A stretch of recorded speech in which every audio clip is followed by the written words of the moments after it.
Kia ora and welcome to the Select Committee, Maxim Institute's political summary. We do the hard work so you don't have to. What are we covering this week? Well, immigration, marriage and war. Those last two seem a bit like one another. Okay, no commentary. We're also going to do the thing that you're waiting for, Fantasy Beehive. Which politician has gone ahead, streaked ahead this week? We've got the algorithm, we've got the numbers, we'll get back to you. But first, introducing our researchers/victims on the Select Committee. Marianne Spurtle, welcome. Thomas Scrimgeour, welcome. Great to have you guys with us. First topic, immigration. So ACT has released a 6-point immigration proposal that includes things like deporting serious offenders, etc., etc., etc. My question to you, Thomas, is ACT actually trying to cut New Zealand First's political lunch here? I think it's right that New Zealand First is setting the agenda. New Zealand First has sort of always been immigration skeptical. You know, Winston going back... Skeptical? You're being generous. Yeah, going back decades, New Zealand First has positioned themselves as an anti-immigrant party. ACT, far more open to it. And even these policies they've announced, they've got 6 points. All of them are about regulating the how of immigration. None of them are set against how many immigrants should we have entirely. But they've recognised that this is an issue that's rising in salience. I think New Zealand First want it to be an election issue, and I think they've already won that game. It will be an election issue, so ACT need to be talking about it, so they've come out with a 6-point plan. Okay, so is immigration possibly the new cash crisis, or a crisis of... cost of living. Cost of living, pardon me. Do you think that's where we're going with this? I think there's a chance it'll get elevated, but perhaps more if we think about, say, crime at the last election, because cost of living touches everyone. Everyone has to purchase things, go to the supermarket, feel the costs. Crime's not quite the same, but it can sort of rise in everyone's feeling. They kind of have the suspicion too much is happening. So immigration will be probably one of the top 3 issues this election. Okay. And why are we so preoccupied about this, Marianne? Where's this all coming from? I think looking overseas, immigration's a big deal in the UK, in the States. Huge in both jurisdictions. Yeah. And very polarizing. And you also have language around human rights issues. You've got the ICE argument in the States that this is undermining human rights. New Zealand is not the US and it's not the UK. I mean, it's similar to the UK in that we don't have a land border that people are pouring over. But even in the UK, they have illegal immigration in a way that we never will. The English Channel is nothing like the Tasman Sea. No. So there's significant difference there. Yeah. So there's nothing like ICE happening here, and there won't be.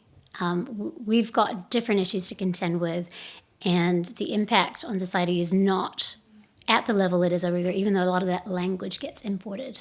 Yeah, it does, because, and maybe this is the issue with the globalization of news consumption, is that narratives actually which are dependent on context, it's almost the context, Thomas, of no context.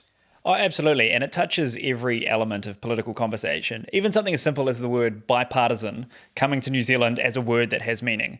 We don't have a two-party system. The notion that bipartisan is a word that New Zealanders use, I've used it myself, but to talk about politics, it's incoherent here. But because we read the American stuff and we had a bipartisan law in America, we suddenly want to fit in. And so immigration risks becoming one of those issues as well. So we call the coalition government tripartisan. Well, exactly, right? You know, like trying to be trying to be partisan. Yeah. But we'll see that with the immigration story on both sides. People who support more immigration will be mainlining American content. People who are opposing it, same thing. And that really makes it hard to have a really informed, thoughtful New Zealand conversation. All right, let's keep things moving in terms of new information about marriage. Let's see, marriage is down. New stats, marriage is down by 3% of the previous reckon, which is previous year, and divorces up 5%. Marianne, are you planning to get divorced anytime soon, or? You'll be the first to know. I'll be the first. Thanks for that. Yeah, what are you seeing in here? Now, this is one of those fraught issues where it doesn't matter how you slice the research, the answer always comes out the same. People are better off socially, they're better off economically in intact families. The trouble is this is a social issue, it's not a political one, but it becomes politicized. And I think politicians they have trouble engaging with it because of what Yes. you're describing. Yes. So people get very squeamish if they're in the policy world. When I was a public policy student, I learned this the hard way by wading into things. We had presentations that we gave each other feedback on. I thought I'd look at child poverty. The number one predictor of whether or not a child grows up in poverty is family structure. And so if you come from a single parent home, the odds of growing up in poverty are hugely higher. I got feedback that ranged from, why would you talk about that, to diversionary questions. And I had not anticipated just how uncomfortable people were engaging with the data around it, because it is a social issue and it kind of cuts to the heart of some of the things that socially we avoid, which is good relationships, good parenting involves sacrifice. Yeah. Marriage involves sacrifice. And that's a conversation that is completely not at home in the political sphere, because it's about individual decisions that have social impact. So we can look at stats like that, but what do we do about them policy-wise? Yeah, well, I think that's kind of the challenge, right? Yeah. Because even if we diagnose that problem, wading into, well, what's a policy solution to declining rates of marriage or high rates of divorce, even if you could get a consensus around that. What about get married, pay less tax? I mean, you could go for that. How much less? Well, I don't know. You could have it. Our former colleague Natasha had this great theory that, if a marriage could stay together for a decade, the government should fund a second honeymoon, because a stable relationships are so fiscally valuable to the government's books. The state should be creating a subsidy for them. Apparently, it's actually 12 years. 12 years is the predictor. Okay, well, so that's what we want in sophisticated policy design. You need that kind of level of detail. But I think that's why Maxim's here, guys. You're welcome.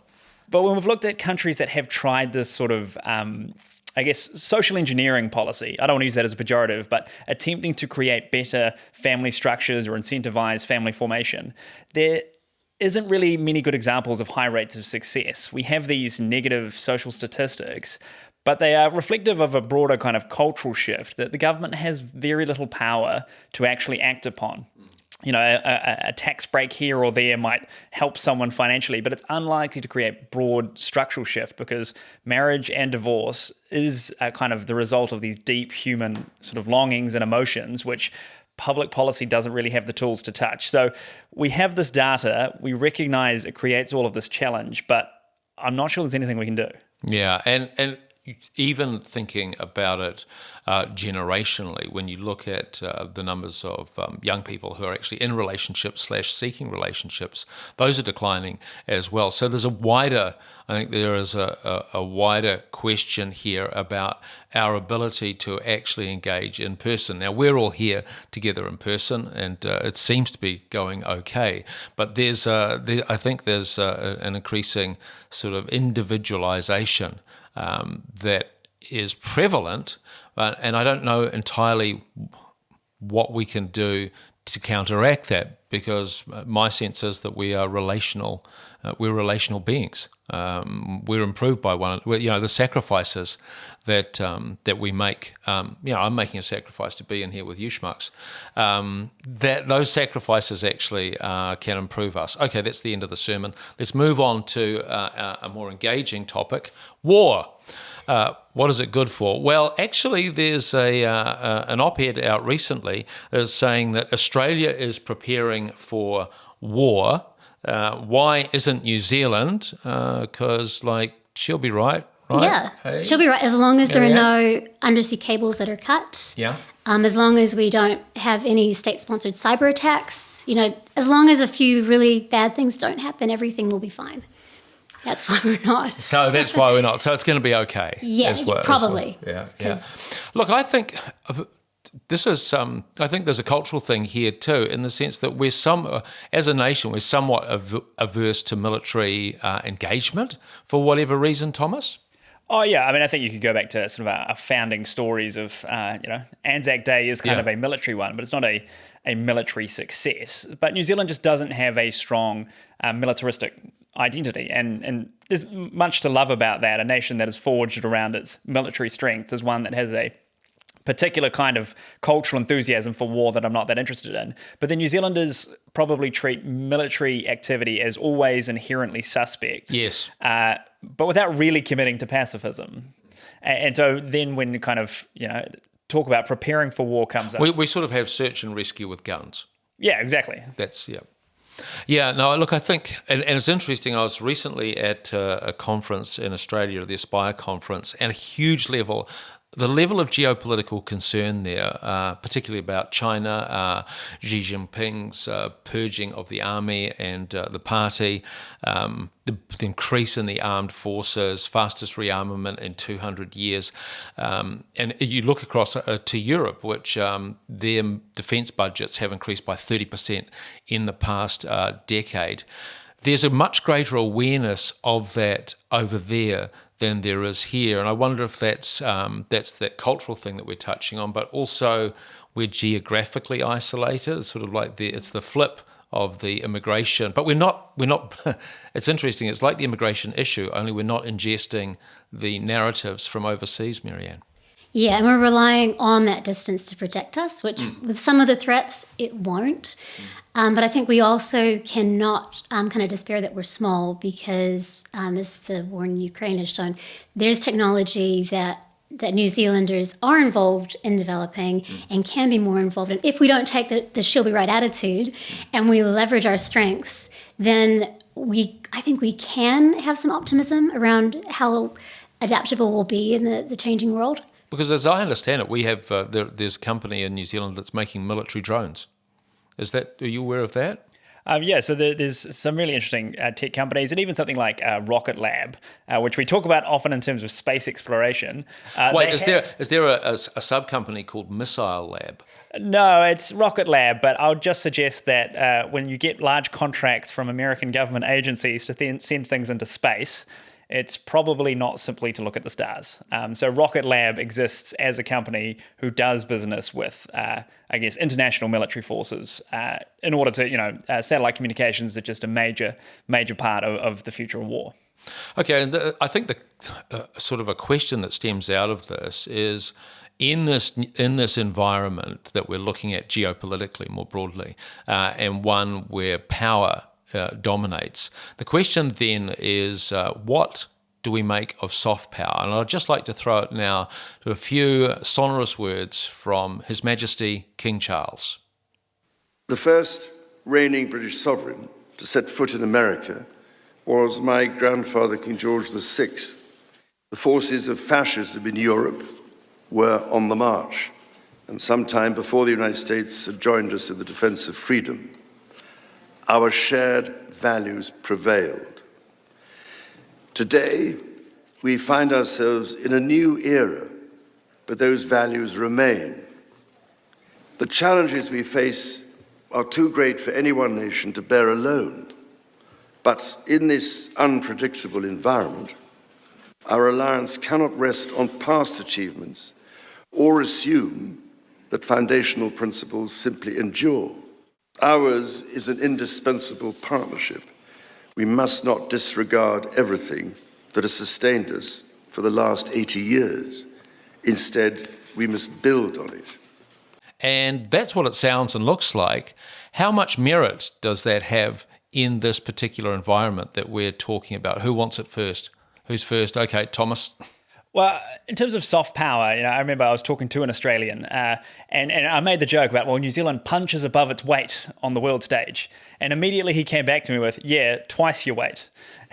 And then he pointed out to me, that might, you punch like the weight of a 10 million person country. And so that's not nothing. We have more voice than we might otherwise have. But soft power is always pretty limited in a world where the edge of hard power comes. But I guess it depends on what you're trying to achieve. We are trying to be a small boat in a big ocean. Soft power, if we can get people to think well of New Zealand, but not include us in everything that we don't want to get involved in, that's probably a soft power we can live with. Soft power we can live with. However, I was at a recent briefing that included a leading intelligence figure and international people who've worked in America, and just about in this environment, it's a transactional environment now, geopolitically. So my question at this round table was, well, what do we have to trade? And the answer was nothing. So what then do we do? Is it a question of picking, we're the littlest kid in the class, do we just pick the biggest kid to be friends with? Oh, problem, because they're also antagonistic to, i.e. the United States, they're also antagonistic to the other big kid, which is China. How do we figure this out? Marianne? That is beyond my pay grade. Okay. Thomas? Well, I think, the Australians are taking the align with America and the sort of the Anglophone world, and that's their approach, and they're very, very hawkish on China. And that's one road we could take. You align yourself, you get yourself locked in, with our military will be small, but it interoperates with America and Australia, and then we pick a side. I wonder whether that's overcommitting too early. And this is something I'm still trying to think through myself. Do we have to pick a side yet? So perhaps the comparator would be, should we act like Australia or should we act like Singapore? We have a preference for a global rules-based order. We recognize that it's fraying. It may fall, but it has not yet fallen. We want to try and act in good faith with everybody now, recognizing we may have to pick a side. Cast out 100 years. Are you confident you can pick a winner in 100 years' time? I'm actually not that confident. So let's go for the middle path for the moment. Now, this gets us to a segment that you've all been waiting for, one without a middle path, Fantasy Beehive, where we do the hard work for you by looking at politicians, checking out what they're doing in the House and also how it's resounding in the public square, running the numbers, complicated algorithm, don't want to go into that now. So this week, who are you picking, Marianne? My strategy this week was to go for the obscure, which is a losing strategy. The obscure, but this is like, why? Because most of parliamentary work is not glamorous. So I thought I'd illustrate that. Okay. My first couple are Tangi Utakeri. When I saw that he had submitted 94 written questions this week, I thought, this week? Guaranteed. Okay. Guaranteed to have something obscure in there. And I didn't even have to read 93 of them. What, if any, are the decibel limits for a stationary motorcycle being operated in New Zealand? Here's one example. So he made my list. Mark Mitchell. Question Yeah. though, so many questions. Is that just jamming up the system? Well, I'd actually like to jump. Is there a utility there? I'd like to jump in here that this is the one inside story I have talking to an unnamed public servant recently who happened to work in a building that an MP, who's no longer in Parliament, worked in. And she rides a motorcycle and figured that the MP in question really disliked her revving her motorcycle in the parking building as she left work every day. So this is not, I will be clear, this was not Tangi Utikere who was the MP who did not like her, but a now retired MP was very, very suspicious of this motorcycle in his building. So perhaps it's the question that people are really wanting. These are all things that somebody cares about. It's true. Okay. Do you want to hear Mark Mitchell's Go on, bill? give it to me. Not the whole thing. No. I would have fallen asleep if I'd carried on any further. But the Corrections, Management of Prisoners and Prisoners' Property Amendment Bill, additional amendments in the bill will allow corrections to apply to the High Court to destroy the property of a prisoner who has been designated as a terrorist entity if they die in custody, and will introduce new powers that allow corrections to reduce the risk of illicit use of prisoner trust accounts. Further changes of a more technical nature are also included, and I did not read them. So this is also This part is the stuff that we don't see. Yeah. It happens. All right. Thanks for that. Now I'm going to place you last already in the Fantasy Beehive. Odds are. Let's see. Am I going to say me or do you, Thomas? I'm going to say me. Okay. So Chris Bishop for me. He leads the team that I picked, and that's because work in the House in terms of amalgamation. So he was the guy that said to all of the councils, okay, it's time to amalgamate. We need efficiencies. But what he also said was that we need efficiencies, but we also need to be able to operate in a better way. And so he said, you figure it out, so localism, which I'm a fan of, but then of course the centralizing backup, which is like, if you don't figure it out, we'll do it for you. You've got a 3 month deadline. Overheard some conversations with mayors. They're for it. Some of the mayors that I've heard and spoken with, they're positive about it. So that's a win. Chris Bishop's my fantasy Beehive guy. Plus, we're talking about Chris Bishop actually doing stuff and not trying to knife his leader in the back. That's got to be a win, Thomas. Yeah, well, I was wondering when you picked Bishop, because it really is, well, how the vibes base, the voter impression and metric we have to adjust media cut through. You got a lot of cut through with this, and I was trying to decide in my own mind, are the vibes good for Chris Bishop suddenly pulling out the ultimatums? But you're right. I think you've convinced me with we're not talking about him knifing Christopher Luxon, therefore it almost doesn't matter what we're talking about him doing. It's probably a good thing for him. Okay, can you say that again more convincingly? Who did you pick? So my star of the week was Ardena Williams. So Labour MP, and so obviously not in government, has free time, but so some MPs use that really well, and some don't. But Ardena Williams she's a hard worker, and she's had a bill pulled out of the members' biscuit tin, and it's to do with, international transfer fees transparency. It's not that interesting. It's a pretty dry bill, but it's passed a first reading because she got New Zealand First and ACT across the line.